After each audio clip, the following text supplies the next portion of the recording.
Hello, everyone. My name is Mike Dempsey. I'm one of your vice presidents at AUPE, and I'm happy to be your host tonight for this virtual town hall meeting for all AUPE members working at EMCON. We're going to talk about the challenges we faced during this latest round of collective bargaining, as well as our next steps moving forward, including how you can help. Before we hear from our panelists, let me start by explaining how a telephone town hall works. Right now, your fellow EMCON members are answering their phones and connecting to this discussion. After we give everyone a chance to join the town hall, you will have a chance to ask your questions and raise issues that you think are important. You can get in line to ask a question at any time by pressing *3 on your phone keypad. You'll then be put through to an operator who will take down your question and add to the line. Here are a few things to keep in mind when you ask a question. Number one, when you press *3 to ask your question, you'll be routed to an operator who will ask you to provide your name and community and who you're directing your question toward. Number two, please try to keep your question as brief as possible. There are a lot of people on the line, and we want to try and get to as many of your questions as we can. Number three, we would also ask everyone asking questions to be professional and respectful. We are all passionate about bargaining and about our jobs. It's our livelihoods after all, but calls with excessive cursing or disrespect towards our panelists will be muted. Number four, and this one is important, if your question is about a specific personal labor relations issue, you should call your member service officer, Jerry Woods, tomorrow or at your earliest convenience so that they can help you with your personal issue. You can reach your AUPE member services officer by calling our toll-free number between 8:30 a.m. and 4:30 p.m. Monday to Friday. The toll-free number is 1-800-232-7284. That's 1-800-232-7284. We also have two poll questions that we would like to ask you all this evening. When we do, I will read out a question and some multiple choice responses, and you will be able to use your keyboard to select an answer. Again, I'm AUPE Vice President Mike Dempsey, and I am excited to be your moderator for this virtual town hall. I'm here to keep this conversation moving smoothly and to make sure we get to hear your opinions and have as much discussion as possible. Just a reminder, you can press *3 on your phone at any time to get in line to ask a question. Before we start getting to your questions, I would like to invite our panelists to introduce themselves. Let's start with Jason Rattray, negotiator for AUPE. My name is Jason Rattray. I'm the negotiator for AUPE assigned to EMCON. Thanks, Jason. And now over to Darcy Thiessen, who's a member servicing officer with organizing. Thanks, Mike. Hi, my name is Darcy Thiessen. I am a member services officer and working as your organizer right now. And I'm looking forward to being able to answer your questions. Back to you, Mike. Thank you. And we also have another MSO, Danielle Kiesman. Danielle? Hi, everyone. My name is Danielle, and I am covering for Jerry while he's on vacation. So if you end up calling in the next 2.5 weeks, you will hear my lovely voice. Thank you. Back to you, Mike. Thank you, Danielle. And last but certainly not least, from your negotiating team, Jason McLeod. Yeah, I'm Jason McLeod. I'm an operator out of Cold Lake Shop. Work a lot of the same duties as all you guys that are phoning in, facing the same issues as you all guys are. And I'm here to try to support us the best we can and try to help everybody out as the best we can. Thanks, Jason. And thanks to everyone. And just a reminder, you can press *3 on your phone at any time to get in line to ask a question. A virtual town hall is just like a radio talk show, except instead of you tuning in your radio, you have answered your phone when we called. Tonight, we are talking about collective bargaining for all of us working at EMCON. If you have a question for your negotiating team, press *3 on your phone now to enter the queue. At this point, I would like to turn the mic over to negotiator Jason Rattray for an update on where we are at bargaining and what our next steps are moving forward. Over to you, Jason. Well, where are we at in bargaining? We are at a difficult juncture. We're trying to get disclosure from the employer on their financial situation. We've made our way through the majority of non-monetary items. We've made some significant improvements in those items. Everything was derailed, I guess, for lack of a better term, once we hit the monetary. We're having a lot of difficulty getting a decent increase for members at EMCON, to the point where they're not even willing to match the compensation and benefit rates for some of the employees of EMCON out of BC and Ontario. So as a matter of process, we have to, they are required to provide us with some financial disclosure. Frank has proven to be a little obstinate in this way, in that he's unwilling to do it. He's wanting absolutely absurd fines levied on us should something leak. I think the last ask was $500,000 if any information were to leak from his the financial disclosure that they provide to us, which is absolutely absurd. COVID slowed everything down, but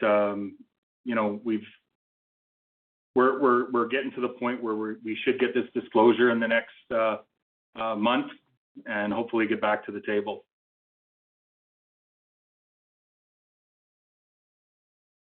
Okay, Jason, thank you for that. And you'll be certainly hearing more from Jason as we go through some of our questions later tonight. Just a reminder for everyone on the line to press *3 on your phone now to ask the negotiating team your questions. In addition to hearing questions directly from you, we also have 2 poll questions to ask you. Let's do a quick poll now. I'm going to ask a question and then read out 4 answers, and you choose the one that most reflects your opinion by pressing the number on your phone keypad that goes with your answer.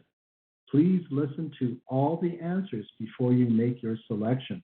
Okay, so this is question number 1. Our poll question is, do you agree or disagree that your negotiating team should focus on winning competitive wages and increased job security in this round of bargaining? Press 1 if you agree. Press 2 if you disagree. Press 3 if you're undecided. Press 4 if you'd rather not say. And again, that question is, do you agree or disagree that your bargaining team should focus on winning competitive wages and increase job security in this round of bargaining? Press 1 if you agree. Press 2 if you disagree. Press 3 if you're undecided. Press 4 if you'd rather not say. And thank you to everyone who answered this poll question. We will leave it open for another couple of minutes to give you more time to answer if you haven't already. And I will share the results with you all shortly afterwards. Now, let's get to our first caller of the night. And on the line, I see we have Betty. Betty is live, and she's going to read a question. And this question I'm going to refer to Jason Rattray. Betty, you can go ahead and ask your question. Okay, Jason, my first year was AMCON. Well, would have been years ago, but I have 30 years experience. I have no GDL. I have no bad driving record. I drive 400 kilometers a day. I'm from the Lac La Biche area. In the meantime, I'm a first year making $16.40. I have people that I know work for EMCON that have GDLs, no experience, no certification, all kind of stuff, making more money than me. That's ridiculous. Why am I not placed instead of laborer as operator? One, like the rest of the unions. I'm a senior laborer for every other union except this one. And I've been an AUPE member for over 25 years. I worked forestry before EMCON. So Hello? thank you for the question. Hello? Yeah, I'm here. Okay, so thank you for the question. I'm not quite sure how to answer it because I don't know the specifics of your situation. But if you haven't yet, you should contact your MSO, have a discussion with them, and find out why you're being treated differently, why you're not considered. You haven't been able to change classifications in all that time. So, without more information, it's difficult for me to respond to that question. But please contact your MSO and see if there's something that they can do to make that inquiry for you.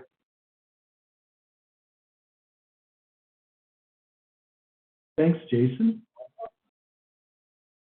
All right, now we're going to get to another question, another live question. This one is from Dave. Okay, Dave, you're live, and this question also goes to Jason Rattray.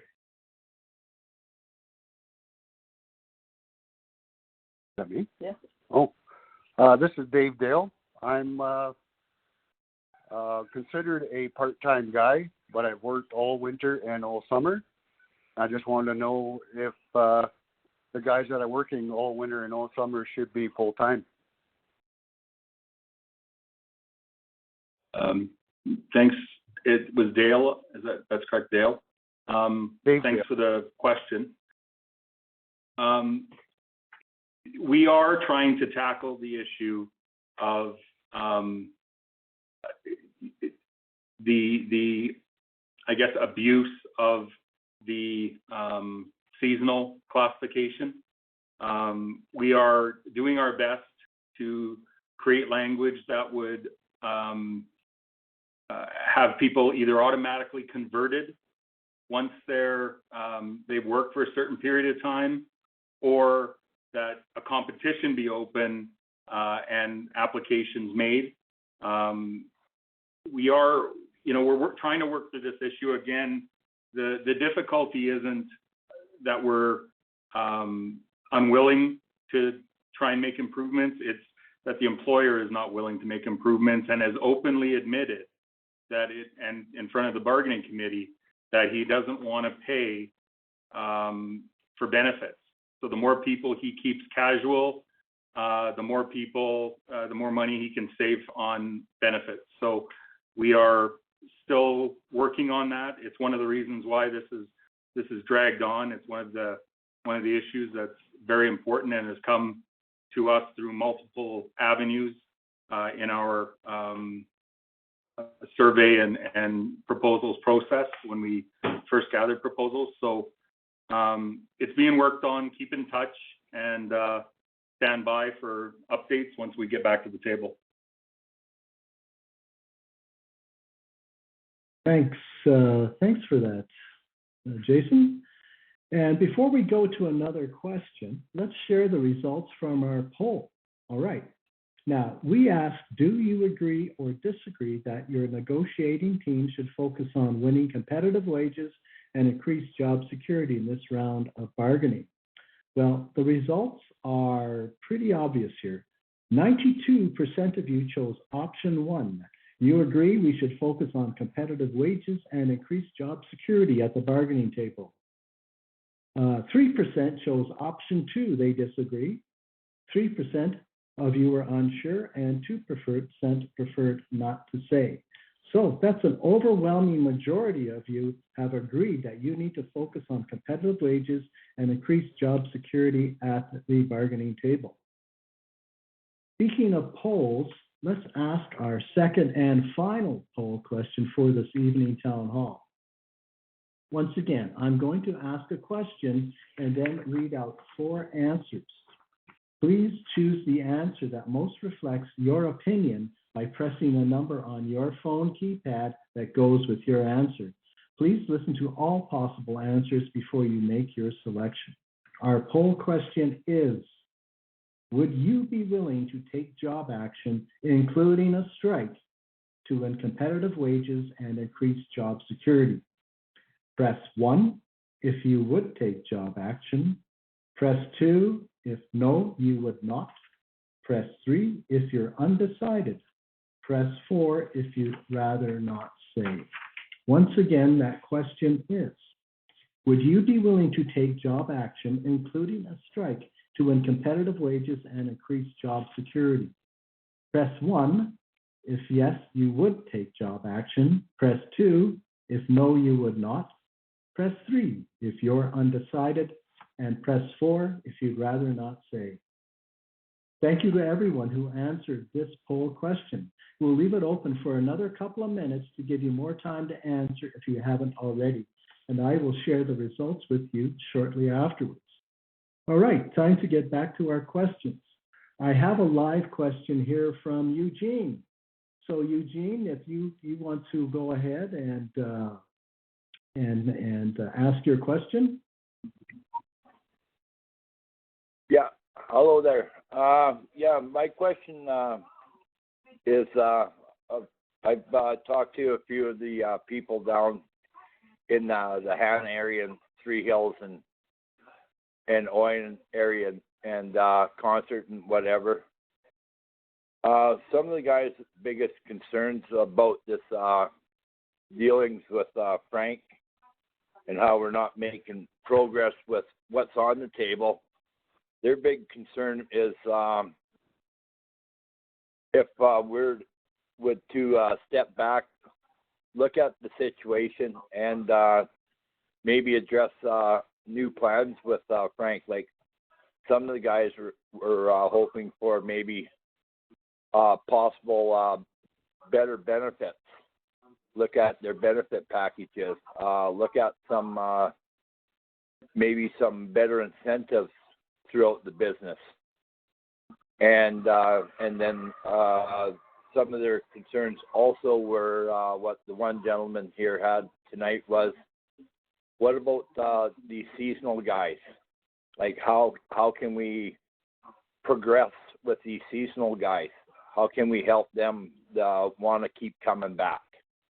Because really, without the seasonal guys, it puts a big burden on all the full-time guys. That's my question. And that is indeed an excellent question, Eugene. And I'm going to refer this to Jason Rattray.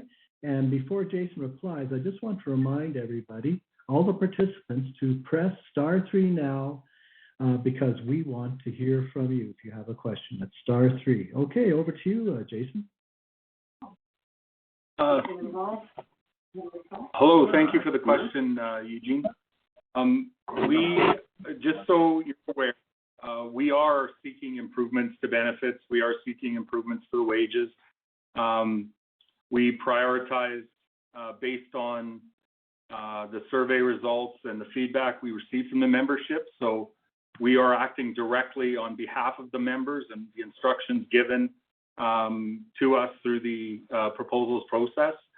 You've got bargaining committee members there representing your interests and making decisions on your behalf. And you know, taking a step back is and looking at the situation is always wise advice. The difficulty is all of those items that you listed off are considered monetary, and the moment we got into monetary issues, the whole tone at the table changed. And Frank has offered 0.92% increase. We reported that to the membership. We're still fighting over safety equipment and clothing and compensation for people that have to, like, for instance, there's some classification, I think bridge crews are one where they have to have 2 sets of boots. They purchase 2 sets of boots versus the one set of boots. Also, I guess sorry, I'm forgetting the classification, but also there's other classifications that have to buy 2 pairs as well, including boots that protect against. Excuse me, the spray pad. That's it. Thanks, Jay. And so those are the kind of things we're trying to get for everybody, and we're trying to get the employer to pay for any safety equipment that is required for the job. They've come back and you know, they're willing to provide some coverage for full-time staff and part-time staff, but then nothing for casual staff. And you know, your casual employees are the ones who are you know, making the least money. They're in the most susceptible position. They've got no guarantee of work. They've got no guarantee of income. So we're trying to encourage this employer to be fair and reasonable with providing some of these benefits. And we haven't even gotten through the safety equipment and clothing piece, let alone get into you know, looking at other benefits, monetary benefits. We'll continue to work on this stuff. Right now, we're just trying to get to the next step of this process, get the disclosure we're entitled to, make an assessment as to the financial health of EMCON, and make a decision whether or not what we're asking for is too much or if it's a reasonable ask. And, you know, Frank is fighting us tooth and nail. And when we're talking about a private business and a for-profit business, every penny he pays to employees comes out of his, you know, yacht payment or whatever it is he wants to purchase next. So it's not going to happen overnight. We're still in for at least I'd say a 6-month haul, if not longer. Could I add something there, Jason? It's Jason McLeod here. I just would like to say that, you know, some people have, along the lines of what you had mentioned there, Eugene, that if we would break apart from AUPE, let's say, and approach Frank from a group of us or as employees and try to deal with him on that level, if that's something that you might have been hinting towards, that we're having such a hard time with such a big backing with AUPE. You know, I would almost say that it would be very, very difficult for us to negotiate ourselves directly with Frank to try to get even half of what we are trying to get now. So that's just another 2 cents worth that I had to put in on that.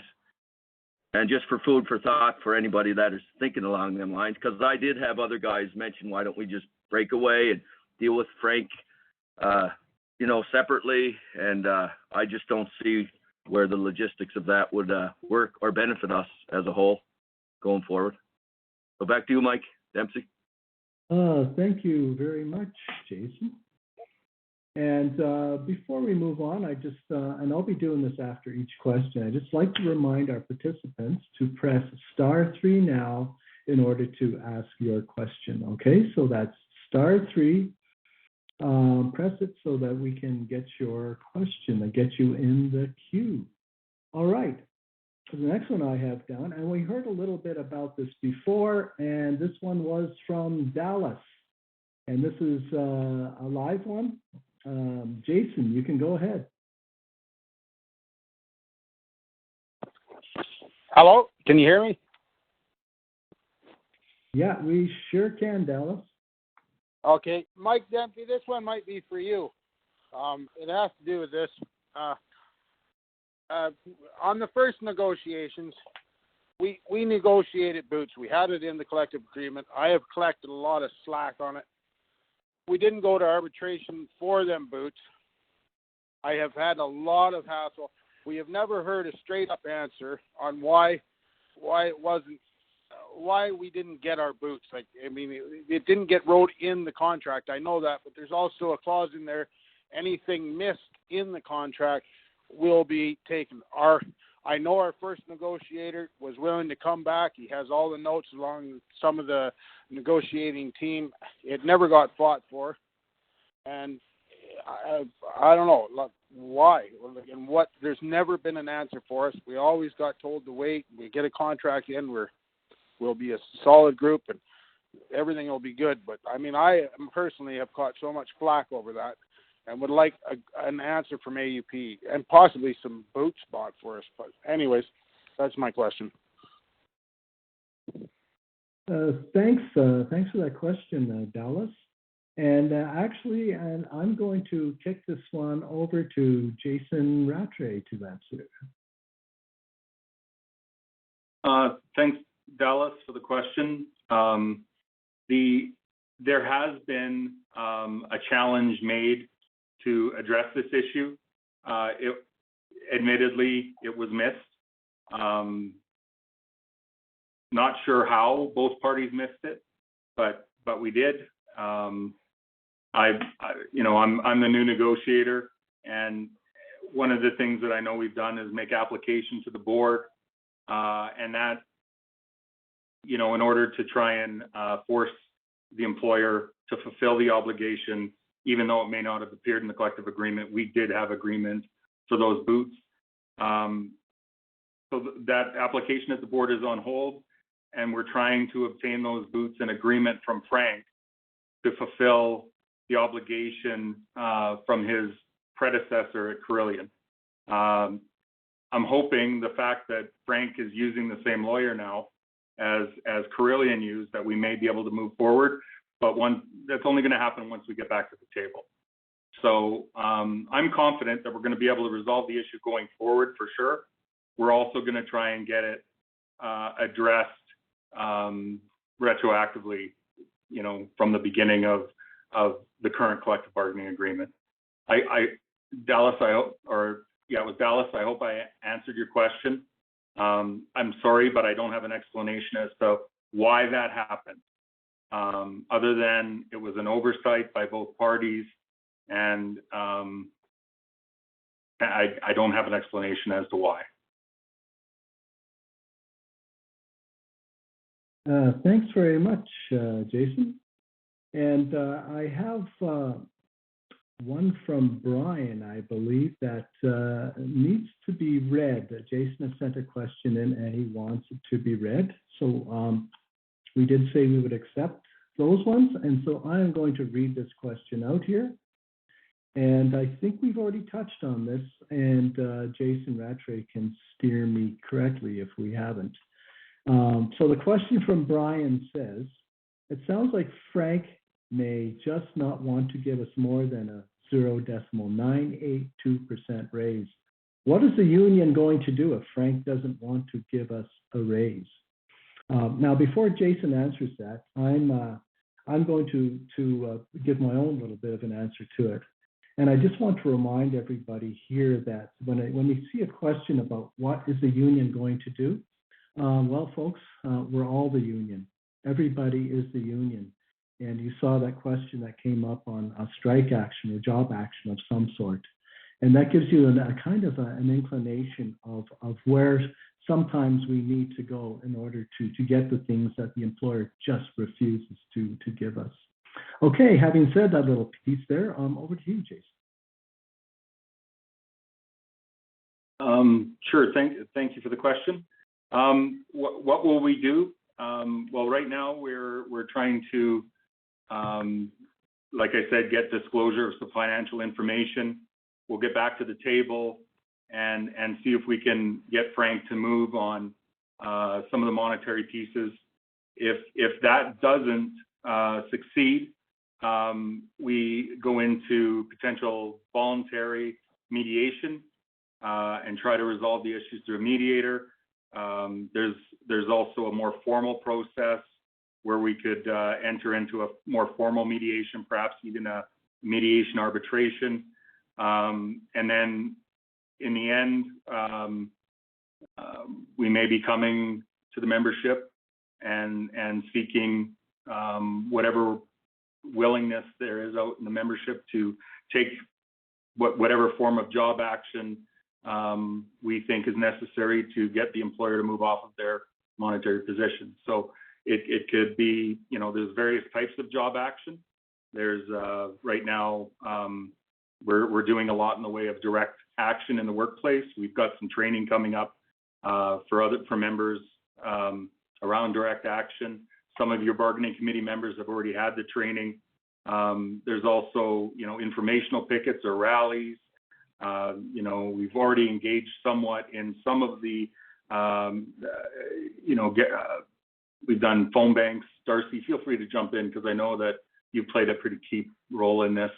Phone banks and text banks and trying to get the members to text Frank or email Frank and tell him to offer a decent contract for his employees. Go ahead, Darcy. Yeah, I think the original question is what are we going to do if he doesn't? And I think the reality is Frank probably doesn't want to give you the increase, right? He just knows it's bad for him to say that he doesn't want to do it. He says what every employer says, that he can't afford it. And I've been at dozens of different tables and different unions across different sectors. Employers always say the same thing. They always say they can't afford to give you a raise. And we've got the same response to all of those unions, right? Because they always threaten that if you get the raise, you're going to get laid off, yada, yada, yada. Every single time, every single table that I've ever been at, that's been the line from employers. So we say, show us the books then, which is what we're doing. The reality is that Frank has done everything he can to delay showing us the books. He has lawyers that tell him that we're entitled to that information. He knows that we're entitled to that information to see what he can and he can't afford. The fact that he's dragging us through the labor board first for that and then for the confidentiality agreement really just means that he doesn't want to show us that he can't afford it. So the reality is he might not want to pay you that extra money. So your bargaining committee is at the table advocating, saying that you deserve this raise. And the reality is that their bargaining power comes from you. It's really easy to get rid of one worker or replace one worker. It is near impossible to replace all 500 of you all at once. And that's where your bargaining power comes from, is that legitimate threat that is a real possibility. So what we need to do as a union is show Frank that we're willing to do something like that. And there's different things that we can do, like Jason Rattray was saying. It can look like stuff like a petition, like a phone zap, like an information rally. But actions like that show your employer that your bargaining team isn't just full of hot air. They've got your backing behind them, and that bargaining power, that threat of really actually impacting their operation by stopping the pickling of sand or stopping the plows from going out, that's a real threat and they need to take you seriously. And if we're able to do that, I think that they're going to take you more seriously and stop delaying at the board as well. Thank you, Darcy. Now, before we get to our next question here, I would like to read the results of our second and final poll question. Once again, that question was, would you be willing to take job action, including a strike, to win competitive wages and increased job security? A solid majority of you reported that yes, 73% of you would take job action. That was 73% would be willing to take job action. And 13% were undecided, and the rest split between they would not and rather not say. So a vast majority of you, 73%, are in favor of taking job action if your demands are not met. All right, now I'm going to move to our next live question. This one is from Jeffrey, and I'm going to be directing this one to Jason Rattray again. Jeffrey, you may go ahead and ask your question. I think it might have been better directed towards Jerry, but my question would be, that fellow was on vacation, and we didn't appear prepared to get to the bargaining when EMCON seemed to be willing to come to the table here, and I don't know whether Jerry or her who she's filling in for. Are they depending on the lawyer's advice and everything else, and just what are that lawyer's qualifications to direct you? Like, is he a bar member? Is he in good standing? And why is it that we got that kind of direction to say hold off when it appeared that we were ready to go? Yeah, this may not be for Jason. Danielle, would you be able to have a turn at that question? Yes, Mike, sure. I was talking about the lawyers. I could probably touch base on it. Okay, thank you, Jason. Is he referring to the labor board hearing that we just had? I think that's what he's referring to, maybe. Yes, sir. If it was, is that correct? Yes. Okay, so maybe I'm not going to answer it directly, but I was at that labor board hearing, and it just so happened that I like you, figured that there was going to be a decision made by the labor board, and as it was, Bill Rigudo, our lawyer from AUPE, felt that it was in our better interest to put our submissions in writing and a little bit more in depth, and it was granted to do so. So we got until Bill has till the 3rd of September to put everything in writing. EMCON's lawyer has until September 15th to review ours and rebut it and submit theirs. And then the labor board chair that's overseeing this is going to have it in his hand by the 20th, review it up until the 20th of September. And he said that he'll make a final decision by the end of 10 days after the 20th, so by the end of September. Now, why exactly Bill chose to do that, I don't have that direct answer. Jason Rattray may. I'm not sure if he talked to Bill on it. Myself, I was a little bit taken back, like why the heck did he not allow them to make the decision on the 23rd at that hearing? But after it was said and done, it made a lot more sense to me to get our ducks in a row, to line things up better. And at the end of the day, I think it's going to end up, we'll be in a much better position, and it will be pleading a much better case for us to the labor board, and we'll have a much better result in our favor. Now, that's partially my opinion, but it's more than an opinion. I think it's factual as well, because Bill had a specific reason why he did that. He didn't share it with all of us. He may have touched base on it with someone else, because like I said, I was surprised as the rest of you that are hearing it. But at the same time, it sits okay with me. I'm glad that it went that way, because we're going to be way more prepared than we would have been if we just let them make the decision on what they had in front of us. We're going to be able to polish it, make it a lot better, and make it come back around to us, which will be way more beneficial to us as a unit in the long run. And what's another month, guys? You know, another month compared to what's been happening. And everybody thinks that AUPE is doing all the stalling. You're all believing the memos that Frank's putting out. It's not. Frank is doing the delaying. Frank is the one that's stopping us from going forward. Frank is the one that's stopping things from us getting back to the table and getting our collective agreement, getting our boots, getting whatever the hell we deserve and what we should get. He doesn't want to give it. He's delaying it as much as he can, and he's trying to use AUPE as scapegoats. And I'm not just saying that because I'm taking AUPE side, because I'm with you guys. We're all on the same team.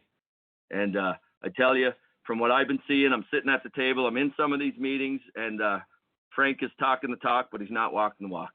So anyways, back to you, Mike, unless you have something else to add, Jason Rattray. I'll just add to that.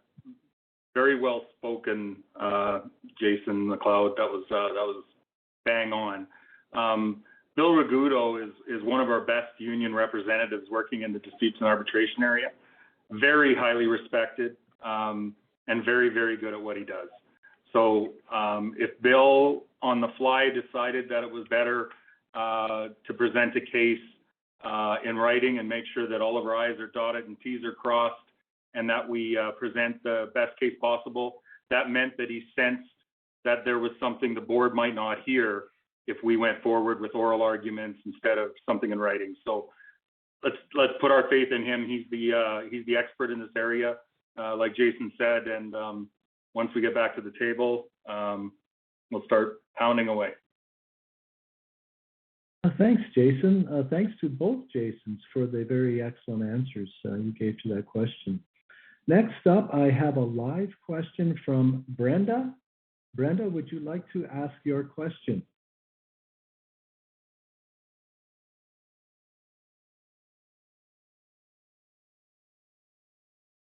I think Brenda might have gone. Brenda might have gone. I could read it. I do have the text for that question. So perhaps I will take that liberty. One more crack at Brenda. Are you still here? Okay, I don't hear Brenda. I'm going to read her question. Brenda has said, and this is a quote here, I talked to a lot of people, honestly feel the union hasn't been there for us. What's going to change? Should we stay with this union or go to a different union? I understand your frustrations, Brenda, and especially when you're dealing with an employer who is totally intransigent. And we have certainly felt that across all sectors in the union. I'm going to direct an answer to come to you for this, and for those who may be having those thoughts themselves, from Darcy. Darcy, would you like to take a crack at this? Sure. Yeah, I can definitely do that. So, I understand, I haven't been with this file for as long as you guys have existed, but definitely since I've been here, I've heard some concerns, about communication and whatnot. And it is, it's frustrating. When you're in bargaining with an employer like EMCON and Frank, where they're constantly delaying and putting out this misinformation about the union delaying when we don't have the financials to be able to say what is a fair amount of money that you folks should be getting in terms of raises. Nothing happens, and people feel anxious about that and feel like decisions are getting made when without their input or without their knowledge. And the reality is that, a lot of times that there isn't a lot of things that are happening because of these delays. And employers do this deliberately too, right? Because they know it causes anxiety. And because, like I said before, your power comes from your ability to coordinate some sort of response to this to back up your bargaining team, the legitimate threat that you could shut down EMCON's operation. And if you are questioning your union or your coworkers and whether or not they have their back, your ability to show the employer that you're united is undermined, and it undermines your bargaining power. So this delaying tactic is absolutely a strategy with this employer. And what I will say too is that you have people that are going to the board for you folks, making sure that they get you this financial information so you know exactly what you can get from Frank. And if you were to go with another union, a lot of times you're probably going to have to start over again in terms of bargaining with that delay. So at the end of the day, I can't tell you what to do, but there's some things just to kind of consider. Thanks, Mike. And thank you for that. Now, before we go to our next question here, I just want to preface it a bit. We did the poll, and 73% of you said you would be willing to take job action, which would most likely turn into a strike. Having said that, I have a question from, or perhaps a statement from Doug. Doug, you are live. Go ahead with your question. Hi, how are you doing? Hey, listen, I know you guys are doing great. Hey? Go ahead, Hello? Doug. Are you there? Yeah, we're here. Hey. We hear you fine. We hear you good. Hey, you gentlemen with the union, you're doing whatever you can, what you can do, right? You know everybody is what they want, what they need. The only way we're going to get anything from Frank, which is he's a very smart businessman, and he's He's going to play this out till the end of the contract runs out. So nobody's going to get nothing till then. The only way we're going to get anywhere with this gentleman is by striking. If you got to figure, it's pretty straightforward. If nobody's out there doing the work, do you think the government's going to put up with it for like what, a couple of weeks because nobody's out working? You know how much garbage is going to be in the ditches? How much potholing ain't getting done? The bridge repair not getting done. He's going to have to go to the board ASP, and then on top of it, when comes availability, and he's got no drivers, that's $1,000 a day for each truck sitting there. That's a fine for him. So you do the math on that. That gentleman will be back at the table, and he'll be kissing our asses. So the only way we're going to get anywhere is strike. You guys get that? Well, yeah, that's well put, Doug. Well put. And I'm going to ask any of our other panelists here if they would like to comment on the course of action that would occur. I'd like to make a comment. I would assume, I've never been involved directly with a strike, but it would take a whole bunch of organization. It would take a whole lot of input and participation from the members. And I just want to touch base. We had our AGMs, North, South, East, and West, and in my AGM in the East, out of 148 people, 2 people participated. So that's 2 people that could have came to a meeting just so we could put our executive in order.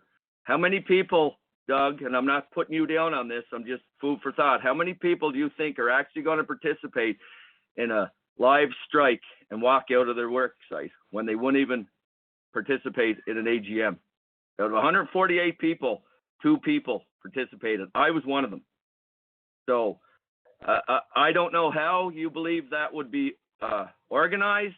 I'd be for it if we can, but I think we're a little ways away from having the organization together and the participation from all the members to get the backing to go forward with that. And I'm not discouraging it, but we need way more. My point to this is we need way more participation from the general membership overall. It's good that the people that are participating tonight, it's awesome, but we need more participation from other areas as well. Anybody else? Back to you, Mike, unless Jason or Darcy wants to take a crack at it. Go ahead, Darcy. Sure. Yeah, no, I like where your head's at there, Doug, because I think you're right? You do have people working behind the scenes to make sure that this company is giving you everything that they can get through the systems that exist, legal systems that exist. But your employer, it's not illegal for your employer not to give you a raise. So the only way that's going to happen is you show that you're serious about insisting on one. And that is going to have to look like Jason said, more organization. So we are having biweekly meetings, and this goes back to the original question, like what's going to change as well. We're having biweekly meetings with your bargaining committee. We're trying to establish worksite contacts to improve communication with the different work sites, but that serves like an organizational purpose too. So like fully expect that people are going to be reaching out to you, asking you to be sort of representatives or worksite contacts in your shops to convey information about bargaining to the rest of your shop, or calls to action around different actions. And it doesn't necessarily need to look like a strike right off the hop, right? It can be things like signing a petition, and it can look like things like doing a phones app. It could look like information pickets. And generally what we do is we work up to a strike. We try to make sure that people are serious about what they want and putting the actions where their mouth is, and they're willing to back each other up. And that's what we do. So fully expect that, your bargaining team is probably going to be reaching out to you, asking people to be worksite contacts. They might ask you to make a phone call and leave a message for a decision maker.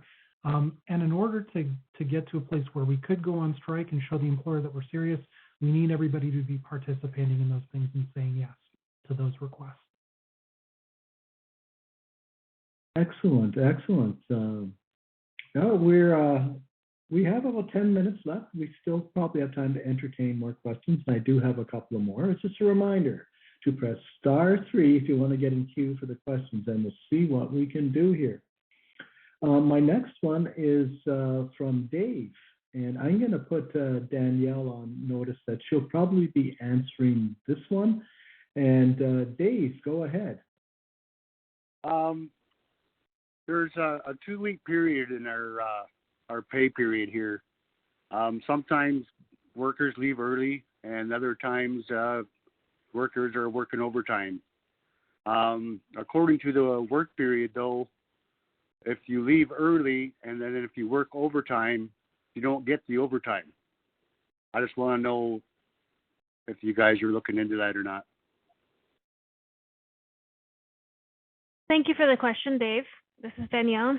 So as per Article 16, it says if you work more than 44 hours per week or in excess of 10 hours per day, then you would be paid the overtime. So it's all dependent on how early you leave that one day and how many hours you're working per week. So if you have a specific, obviously you have a specific issue with this and you have a specific pay period you're looking at, for sure give me a call and we can discuss this further. Back to you, Mike. Thanks very much, Danielle. And I would just like to remind all of our EMCON folks calling in that many of you will have issues such as this. And our member servicing officers, this is their job, to interpret your collective agreement and to help advocate for you in order to get that which you truly deserve, which the employer has agreed to in the contract. Remember, these contracts are two-way deals. And so what we have agreed to, the employer has agreed to as well. So always stick up for your rights. Now, I have a question from Tricia. And Tricia, if you would like to ask your question.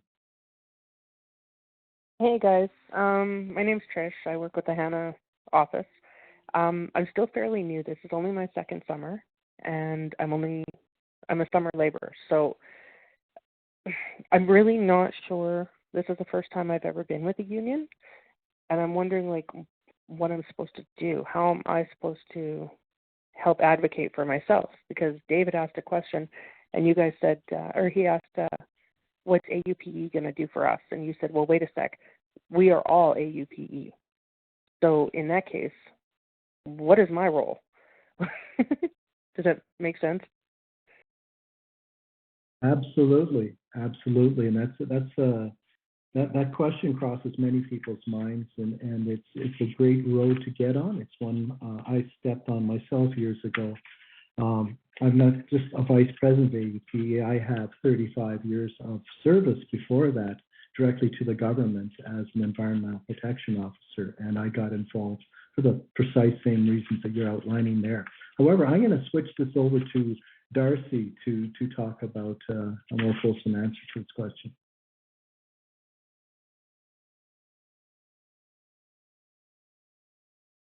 And cut out there for me for a moment, Mike. Can you repeat the question real quick for me? Okay. The question was, what is there were a couple embedded in that.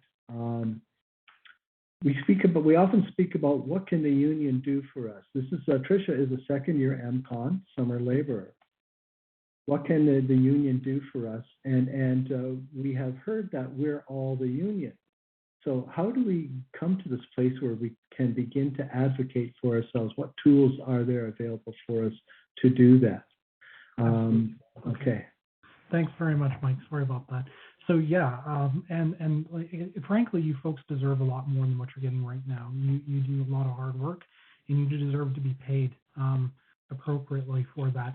So there are a number of tools that exist for you. So if you are having an issue, I would insist that you would please call the 1-800 number. If anything seems unfair or not right, please call the 1-800 number. That's 1-800-232-7284 and ask to speak to your MSO. Because if there is something in your collective agreement, we can file a grievance for you and try to get that corrected right away. But we only have 15 days to file that grievance for you. So it's very important that you call as soon as you know.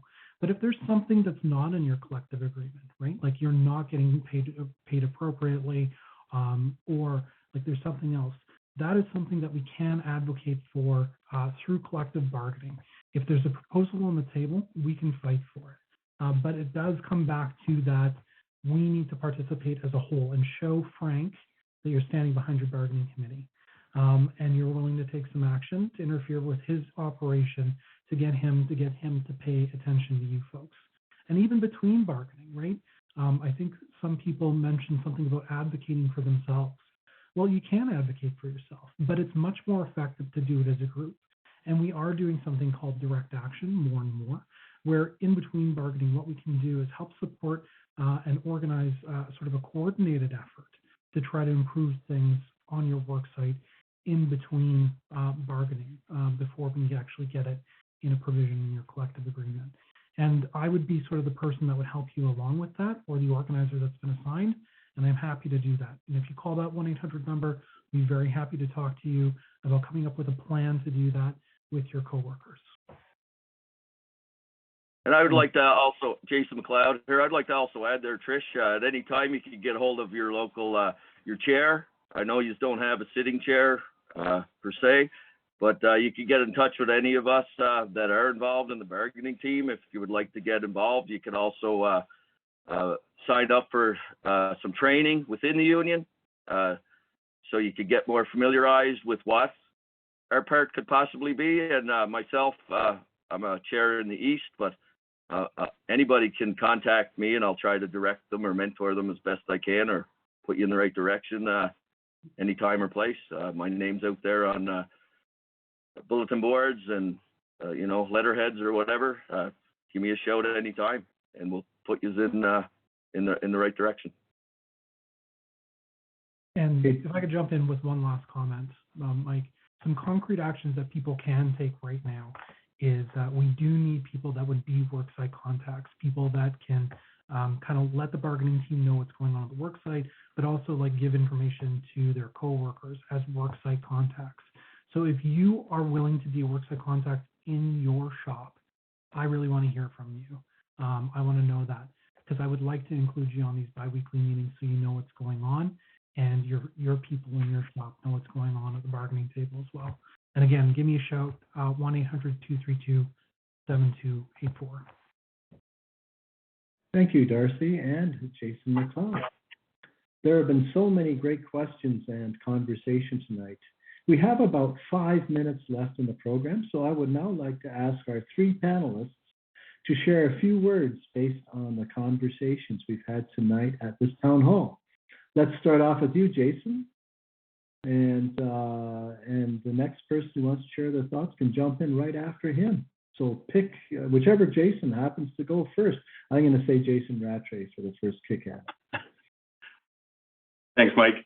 I guess the one thing I would like to see, we need to make sure that our sights are set on Frank and that we're not working in his interests by fighting amongst each other.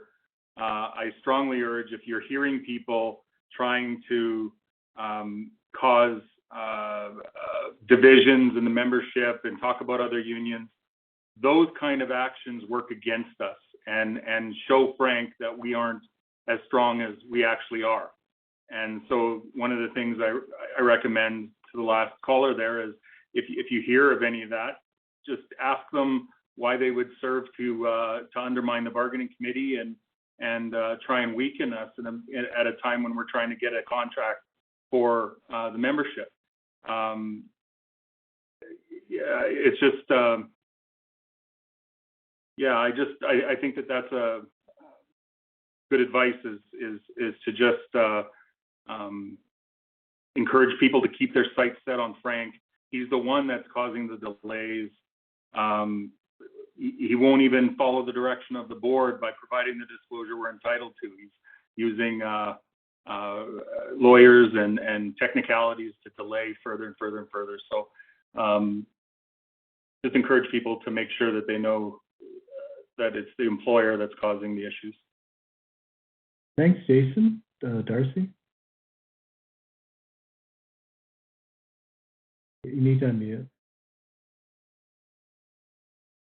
Yeah, it's been great. I don't think I've got much to add to what Jason had to say. I think he summed it up very well. Thank you. And sir, last and never least, Jason McLeod, any final parting words? Yeah, just,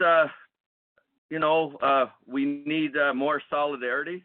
Okay, I'm not blowing smoke up AUPE's ass or nothing like that, but there are tools. Okay, that's who we have in our corner. Everybody says, what are they doing for us? They're not doing nothing for us. That's not true. They're doing plenty for us. They have a lot of resources. We're using them. There's a whole lot more that we could have to use for our benefit. I can't stress how much more participation we need from our general membership, whether it be call me, call Mike Dempsey, call Jason Rattray, call your MSO, whoever. I'm not the go-to guy, but you can call me if you don't know. If there's a rumor out there, people seem to be grabbing onto rumors and running with them, and they take it as gospel. You know what? Verify this stuff. Figure out who it's coming from. It's bad enough when things are uppity up and things are going, let's say, smoothly, or the way they're going through the proper channels, like our bargaining is. AUPE is getting all the slack and the flack coming from a lot of our members, okay, and from Frank. And I'm telling you, it's not so. Frank is doing all the delaying. AUPE is doing the best they can. Do we all wish we could all do better? Yes. Could I do better? Of course. We all could. But we're all in the same damn team. We're all striving for the same goal. They have our best interests at heart.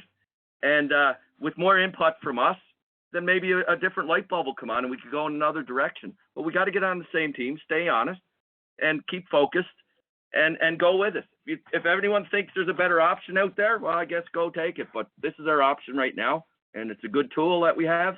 And guess what? We're not wasting our friggin' money with our union dues because they got a lot of resources. They're using them. They're putting it in our direction, and they have been doing a lot, and I've been seeing it hands-on. Now, if other people here would get more involved, they would see the same thing that I'm seeing.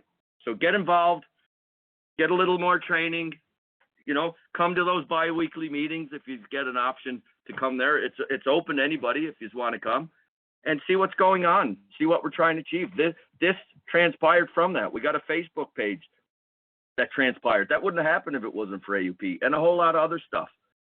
And again, I'm not blowing smoke up no one's ass. It's just like, it is what it is. So closing, thank you everybody for coming, and